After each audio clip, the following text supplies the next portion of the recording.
Hello, ladies. This is Ola Davis with episode number 77 of the When Marriage Hurts podcast. Um, yes. So, what am I going to be talking about today?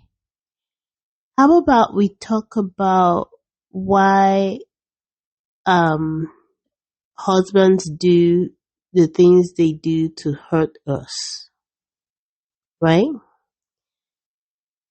Why do they do what they do? Why? Especially if they've established a pattern of doing this. So we're not talking about the things they just do one time and they say they're sorry for, but we're talking about why they, some of them apologize, some of them don't. But even when these people apologize, you can almost bet your livelihood that they're going to do it again. And then they do it again. And then they apologize or they make excuses or they argue their way out of apologizing and then they do it again and again and again. Why? This is a question that we're plagued with. Um, a question we're plagued with as women in this kind of marriages. Because there's a logical part of our brain that keeps trying to process the reason behind their behavior.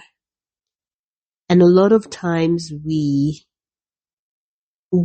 arrive at conclusions like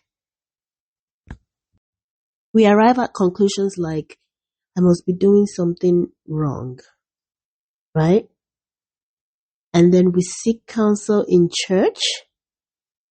And a lot of times the counsel we get from church also kind of establishes the conclusion that we've reached in our minds.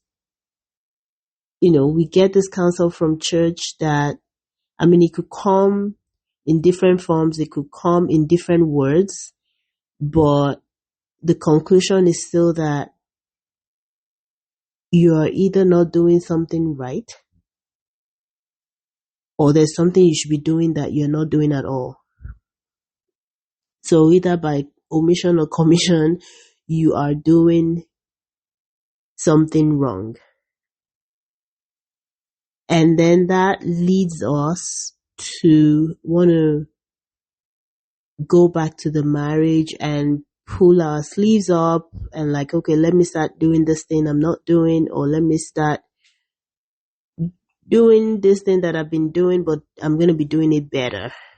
And it doesn't matter what that thing is, whether it's praying more for your husband, whether it's submitting more, whether it's being quote and unquote humble. It really doesn't matter. Whether it's being quote and unquote more respectful towards him, and we expect that that's going to yield the desired results. Because the reason we don't have the desired results yet is because we haven't been doing things right ourselves. Oh, my goodness. Ladies, if you've been trapped in this kind of thinking or mindset, I am so sorry. I was trapped in that too for years. And I know how, I know how tiring, I know how exhausting it is. I know how it just sort of drains the energy out of one. But even when you're completely exhausted and you're like, I have nothing else to give, there's just that thing on the inside of you that's just like, what if I'm so close? What if I am so close to turning this around? What if I just need to persevere a little longer and my marriage will be everything I dreamed it would be? What if I'm giving up too soon. And once that thought comes in, we find new strength and continue to try harder and work.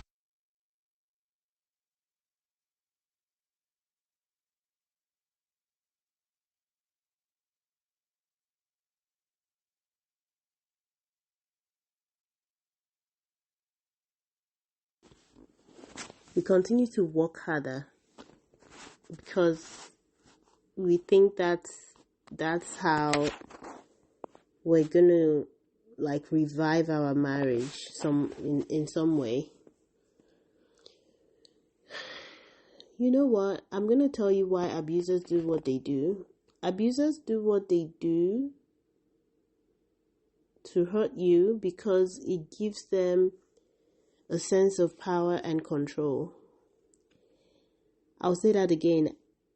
Your spouse is hurting you because hurting you gives them a sense of power and control. That might not make any sense to you, but it makes all the sense to the abuser. They are deeply insecure people, and the only way they feel secure, or the only time they feel secure, the only time they feel that they are worthy, is when they are able to put you down and have a sense of control over you. Is when they are able to exercise power over you. That's why an abuser would be heavy on, you don't submit to me, you don't respect me. It's not that you don't submit, and it's never about you being respectful or disrespectful. Anytime an abusive spouse tells you that you're not submissive, you're disrespectful,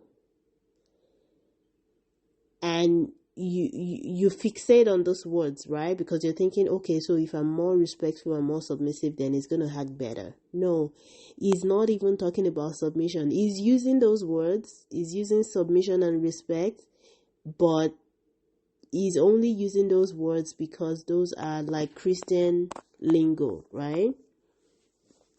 They're Christianese.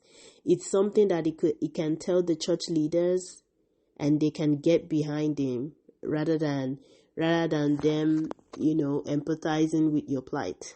That's why abusers use words like you don't submit, you're not respectful.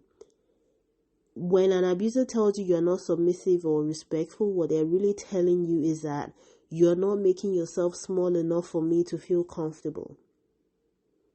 You're not, your happiness, the joy that you have, the light that you carry, it makes me feel really uncomfortable. I don't like it. It makes me feel worthless. I need you to shrink some more. I need you to be sad and depressed so that I can feel good about myself. I know that sounds awful to you, but ladies, I am telling you, this is how it works. This is what it is.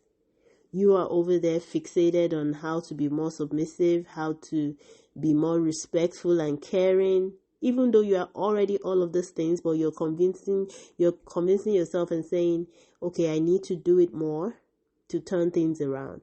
So you're listening to all the sermons, you're reading all the books, right? About how to be that woman for this person, even though you are already that woman. See, that's the thing. It's really hard to try and be something you already are. I'm recording this from a room right now. And I'm recording this from my bedroom, actually. But let's say I didn't have the knowledge that I was already in my bedroom. And someone's telling me that I need to go to my bedroom. They're like, you need to go to your bedroom. Ola, you need to go to your bedroom. So I'm like, okay, I need to go there. I need to do that. I need to be there. Do you know how hard it's going to be for me to try and go to my bedroom? It's going to be really hard because I'm already there. I'm already there. It's going to be really hard. So that's the reason behind the way they act. It's the reason behind why they are mean to you. It's the reason why anytime you try to speak up, it becomes an argument, and all you were trying to do was just talk. But you trying to bring something up to talk about it to the abuser, they call it disrespect, because they are upset that you can't just take the abuse and shut up about it. See, that's what an abusive person calls disrespect. When I treat you bad, you're supposed to act like I didn't treat you bad and just, keep it moving. So they get really upset when you're trying to address something that's really hurting you and hurting the relationship. Because you're not supposed to complain about anything. They use the word nag. So when they're putting you down, that's not nagging. When they're telling you about how you're a terrible wife and mom, that's not nagging. But when you want to talk to them about the way they humiliated you in front of other people yesterday and said something mean about you, oh, now you're nagging. Now that's a problem. So ladies, abuse is all about power and control. The abuser wants to have power over you. They want to have the ability to control you. You're not really human. You're like their little Lego piece. You're like their toy. And if you look at how children treat toys, one moment they're like, maybe it's a teddy bear, right? And they give it a name. It's so precious to them. And that's what an abuser does with us, right? When they're holding us so tight, we think we're being loved. We think, they really care for us. But after a while, that child gets bored and wants to play with something else. Or maybe, the mom tells the child, hey, you want some ice cream? And what does the child do? Probably just tosses the teddy bear in the corner and go get the ice cream. And you're like, wait a minute. 10 minutes ago, that teddy bear was like everything to them. And now they don't even remember the teddy bear exists because they're focused on the ice cream. And that's how an abuser sees you, really.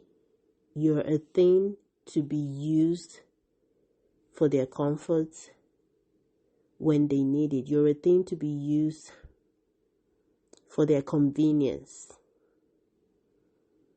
A teddy bear has no right to demand love and attention and care from the child.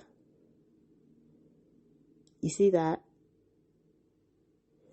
So, the child decides when she wants to play with the teddy bear, and she decides when the teddy bear is just an annoyance and, she'll rather do something else. When you begin to see things from the perspective of the abuser, it really gives you clarity on what you need to do or how you want to live the rest of your life. I hope that helps someone. For those of you I don't think today is a holiday in the US, but it's May 20, and it's a public holiday in Canada today. If you're listening in from Canada, I hope you have a restful day. And everyone else, I hope you do have a wonderful week. For those who do not know, we have a private Facebook group called When Marriage Hurts. You can post there anonymously, or you can post as yourself. It's a private group, but it's where, you ladies can come in and post something maybe to encourage other people, or post something about what's bothering you and have other women that get it, other women that kind of know what it's like to other Christian women to weigh in on it. Okay. And there's also an Instagram page, When Marriage Hurts. It's not, it's not a private forum. It's just an account where I post stuff about, I make posts about